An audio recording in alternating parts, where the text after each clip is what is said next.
Hey guys, welcome back to another video. Peter here. So today we're looking at the house of Bois 1920 and it's called Dolce Di Giorno.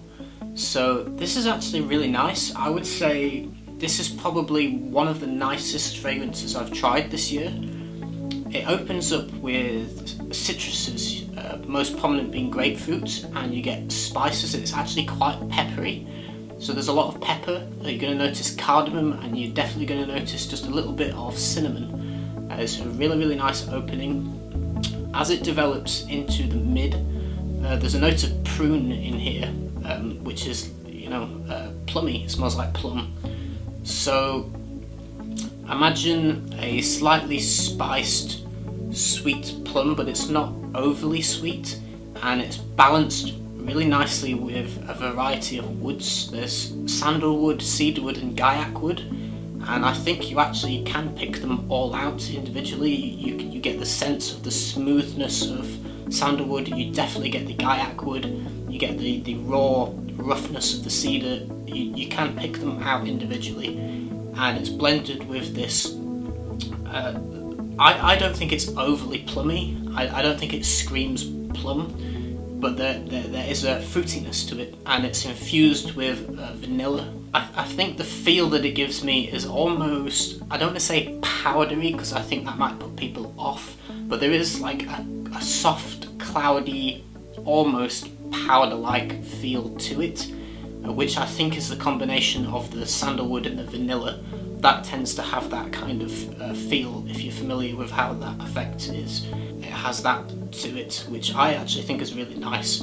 I think it lends itself very well to being unisex. I think it would smell fantastic on a woman. I'd love to smell this on a girl, and it also smells great on a guy, so I think it treads the line very well in terms of being unisex.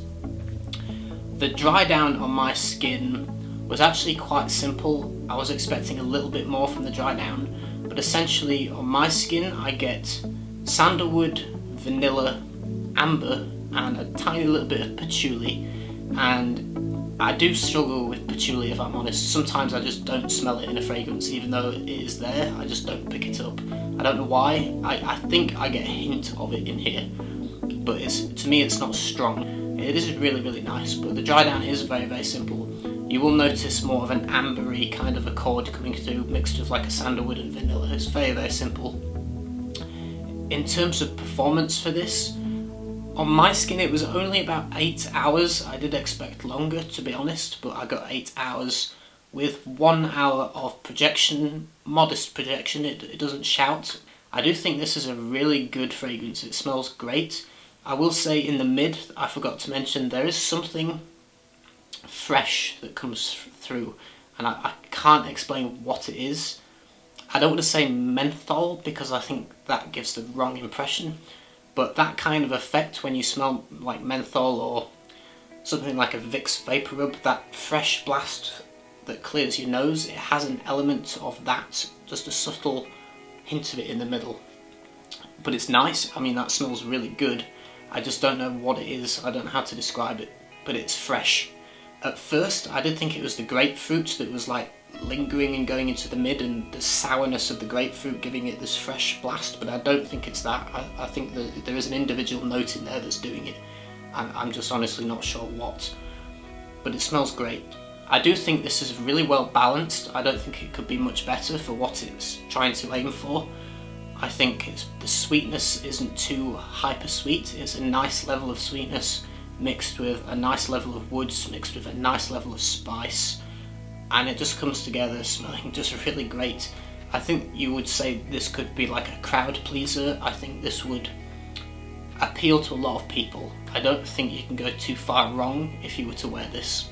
But that's about all I can say for it. I do think it is really good and definitely worth checking out, but I personally wouldn't buy it because even though it's not hyper sweet, I'm still classing it as a sweet fragrance. There is a lot of vanilla in here. It's fruity, it's sweet, and for me, for my collection, I only kind of want one like fragrance that's like that. And I reviewed Ivory Root a week or two ago, and that one I loved a little bit more than this. So if I had to put them together and say, okay, you're only allowed to buy one, which one are you going to go for? I would go Ivory Roots because it lasted longer, it projected longer, and it just smelled more appealing to me.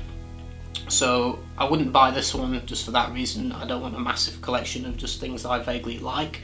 I want to really love it, and this just falls short of that love category. I think it's a strong like, I really like it, but it's not like falling in love with it. But it is really, really good. I can see a lot of people loving this scent, so if it sounds interesting, I do recommend checking it out. The dry down could be a little bit more interesting. I think it's very, very safe in the dry down. It actually reminds me of Ambre 114 by Histories de Parfum. The dry down smells almost exactly like that fragrance. You know, it's the exact same sandalwood, vanilla, patchouli, amber combo in the dry down. It smells very, very familiar because I only just reviewed that one as well. So it could have been a little bit more unique in the dry down, but I do think it's a good fragrance. Hope you enjoyed the video, guys, and I'll see you again next time.